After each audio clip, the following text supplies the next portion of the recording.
कांग्रेस के 6 बागियों को टिकट देकर हिमाचल में बुरी फंसी बीजेपी। इस फैसले के बाद अपने ही छोड़ने लगे साथ बीजेपी इस समय अपने ही बिछाए जाल में फंसी हुई नजर आ रही है। बीजेपी की रणनीति है कि दूसरी पार्टियों के वरिष्ठ नेताओं को तोड़कर अपनी पार्टी में मिलाना तथा इस तरह अपना कुनबा बढ़ाते चले जाना, और इसमें बीजेपी कामयाब भी थी। पर अब जब चुनाव सर पर आ गए तो यही नीति उसके लिए जी का जंजाल बन गई है।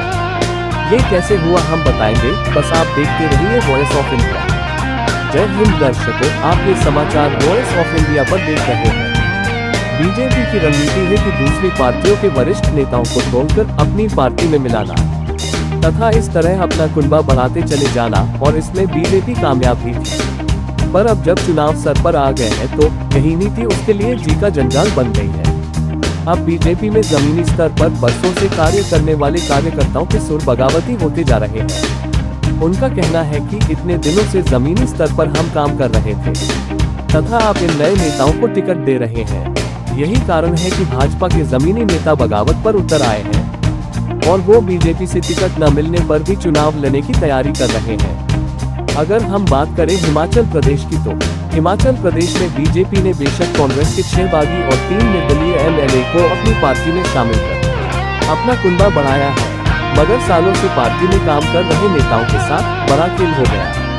इससे कई नेताओं के सुर बगावती हो गए हैं, कई इस्तीफा दे चुके हैं, कुछ ने बागी होकर हर हाल में चुनाव लड़ने का ऐलान कर डाला है। कई नेता अपने समर्थकों से बातचीत करके चुनाव में उतरने की रणनीति तैयार करने में जुटे हैं। हिमाचल प्रदेश में राज्यसभा चुनाव में भाजपा उम्मीदवार का समर्थन करने वाले कांग्रेस के 6 पूर्व सदस्य भाजपा में शामिल हो गए हैं। कांग्रेस से बगावत करने के कारण उन पर कार्रवाई हुई और इनकी विधानसभा सदस्यता रद्द कर दी गई। अब उन्हीं सीटों पर उपचुनाव होने हैं। कांग्रेस के बागी विधायक जो बीजेपी में शामिल हो गए हैं, अब वे 1 जून को होने वाले आगामी उपचुनाव में चुनाव लड़ने के लिए तैयार हैं। बीजेपी ने कांग्रेस के इन 6 पूर्व विधायकों को उपचुनाव में टिकट देकर मैदान में उतारा है।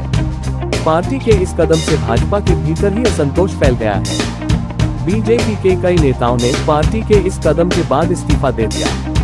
भाजपा के पूर्व मंत्री रामलाल मारकंडा ने लाहौल और स्पीति विधानसभा क्षेत्र में अपने पद से इस्तीफा दे दिया है। अब अटकलें लग रही है कि कांग्रेस के टिकट पर चुनाव लड़ेंगे मारकंडे ने कांग्रेस के बागी रवि ठाकुर के नामांकन के जवाब में कांग्रेस उम्मीदवार के रूप में चुनाव लड़ने का संकेत दिया है, जिन्होंने पहले उन्हें हराया था। इस फैसले के कारण विरोध में भाजपा की लाहौल और स्पीति ब्लॉक इकाई के सभी पदाधिकारियों ने इस्तीफा दे दिया।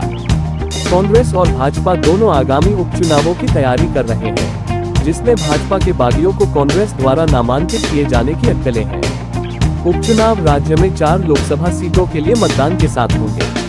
रामलाल मारकंडा ने रवि ठाकुर को टिकट देने पर कड़ा ऐतराज जताते हुए कहा कि भाजपा के शीर्ष नेतृत्व ने उन्हें गुमराह किया। उन्होंने कहा कि आज तक मुझे टिकट देने की बातें की जा रही थी, लेकिन अब बीजेपी के शीर्ष नेतृत्व ने रवि ठाकुर को टिकट देकर कार्यकर्ताओं के भावनाओं से खिलवाड़ किया है। उन्होंने भाजपा को लाहौल स्थिति में मजबूत करने के लिए जी जान से मेहनत की। इस दौरान जिला भाजपा के कार्यकर्ताओं और पदाधिकारियों ने रवि ठाकुर को भारतीय जनता पार्टी का प्रत्याशी बनाने पर विरोध जताया। साथ ही भाजपा के उदयपुर, केलांग तथा स्पीति मंडल के समस्त पदाधिकारियों ने सामूहिक इस्तीफा दे दिया।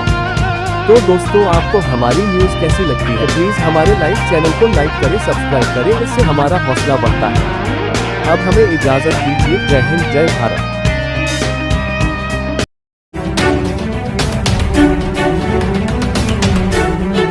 वॉइस ऑफ इंडिया, सबसे तेज, सबसे सटीक।